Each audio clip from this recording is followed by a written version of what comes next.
Bitcoin is engineered to allow you to bring monetary energy and leverage it and to be most efficient.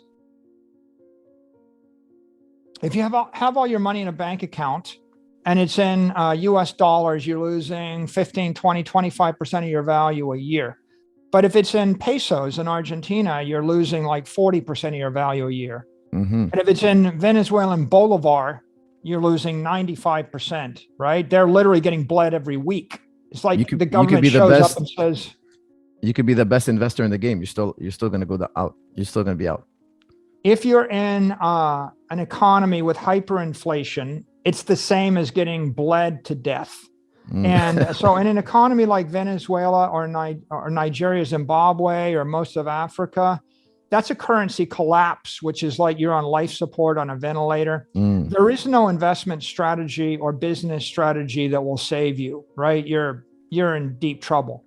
If you're in America or in the Western world, then your currency was getting weaker 6, 7, 8% a year, but now it's getting weaker 15, 20, 25% a year, depending.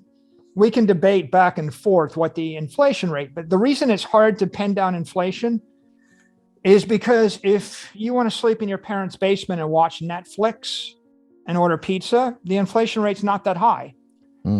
If you want to rent a house, rent an apartment on your own, the inflation rate's higher.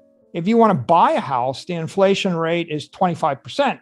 And if you want to buy other scarce assets, then the inflation rate is running sort of around the S&P 500 index. So if you want a surrogate for inflation, look at the rate at which a basket of 500 desirable stocks goes up in price. And that will tell you the rate at which the money supply is expanding. Or look at the rate at which housing, the Case-Shiller index went up 27% year over year, July to last July. It's running in that range in the last 4 months. That's the highest rate of housing price increase since 1987. So if you want to be rich, your inflation rate is the rate of the S&P 500. That's the cost of capital, right? And what the government says is, well, our CPI is going to measure things, but it won't include energy. It won't include housing. It's not going to include food. It's not accurate. Okay. If you don't want housing, food, and energy, then there is no inflation. But in what universe are you not going to want housing, food, and energy? Exactly. Your money doesn't go very far. It doesn't do much. Okay. So the first observation is, you got to understand inflation. And if inflation is the cost of capital, and the cost of capital is like the rate at which the S&P index goes up, which is about 27%, well, for us, for 100 years, S&P went up 10% a year. So for 100 years, it felt like 1/3 of what it is this last 18 months. So why did we get into this, into Bitcoin? Well, inflation is the rate you're bleeding. We have to stop the bleeding. We had a bunch of cash. We had a $500 million business growing 0% with $500 million in cash, earning 0% interest. And the value of the money is falling at 15 to 20% a year, which means shareholder value is falling, which means that, if you had all your life savings and you sat there and you lost 15 to 20% a year for a decade, everybody in there, everybody knows I can't just save all my money in a bank account yielding 0% interest and expect to put my kids through college or retire on that.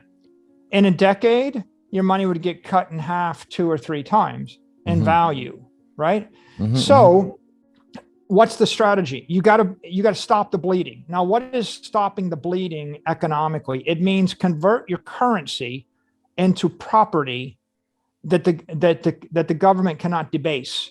So, the Venezuelan government can print 1 million times more currency, but if you own a house, you've still got the house. They're not taking 1% of the house every week, right? So your question is, what property do you buy? Do I buy a building? Do I buy a house? Do I buy art? Do I buy gold? Do I buy commodities? Do I buy stocks? Do I buy ETFs? Do I buy crypto? Do I buy Bitcoin? What do I buy? Something. I got to buy something with my money. They tell stories about hyperinflation in Zimbabwe, and management consultants are taking all their money and they're buying like a bicycle or buy soap or buy toilet paper. The toilet paper will hold its value more than the currency will, because at least it's still something. I had money in Argentina and the currency was collapsing. It was like 1 peso to the dollar, then 3 pesos to the dollar, then 20 pesos to the dollar, then 40 pesos to the dollar.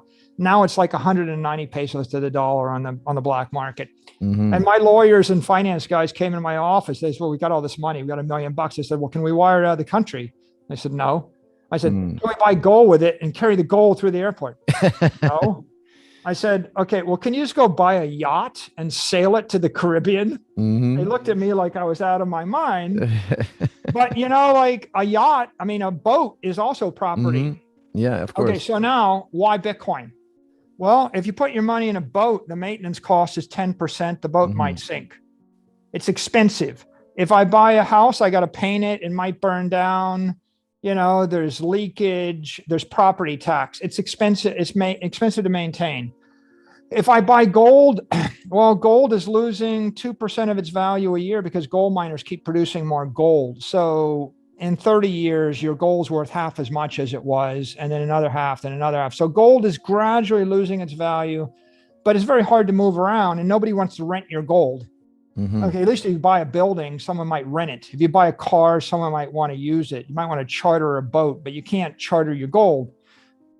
That's why people like property, like buildings and houses. Like, I'm going to Airbnb a second house and I'm going to get some rental income. That's the positive, but the negative is I can't carry a house on my back when I leave the country. And if I have an Airbnb in Buenos Aires, only a small number of tourists want to use that. So I've got a house. Who will give me a loan against it? Only an Argentine bank. Who will want to rent the house? Only an Argentine tourist. And then who will want to buy the house? Only someone that wants to live in Argentina. Okay, so that's property, but it's highly expensive to maintain. It can be impaired, it can be taxed, and I can't sell it to a Russian billionaire. So what's the best property? Gold? No, gold was property in the 19th century. A house, land, that's property in the 20th century. Crypto asset, that's property in the 21st century. Bitcoin is the apex crypto asset, the apex property of the human race. Why? It's the most secure network. It's the strongest brand. Everybody in the world knows what it is. It's engineered. It's engineered to be the most energy efficient. Like Brazilian jiu-jitsu, it's all about energy efficiency. You're in a system with someone else, and the issue is, how can you bring all of your energy to bear and set it up so that they can't bring their energy to bear? And you're thinking about energy and leverage. Bitcoin is engineered to allow you to bring monetary energy and leverage it and to be most efficient. And so we bought Bitcoin because it was the dominant digital monetary network. And we swapped our cash, first 250 million into Bitcoin, and it went up. And then we did a Dutch auction where we offered to buy back the stock of our shareholders if they didn't like the idea, because maybe they wouldn't like it. That's right. Well, we had $60 million tendered, but we had $175 million that we had after the Dutch auction, and we bought Bitcoin with that, and it went up again. And then our stock went up. And then we issued a convertible debt, about $650 million of it. And we bought Bitcoin with that, and that went up.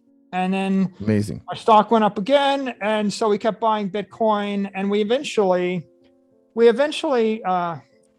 as I said, 3.16 billion, but we issued 2.2 billion in debt at about 1.5% blended interest rate. So we used our public company. It's what I do for us. I mortgaged my company. Right. I mortgaged the future cash flows of the company in order to buy an asset that's going up in value.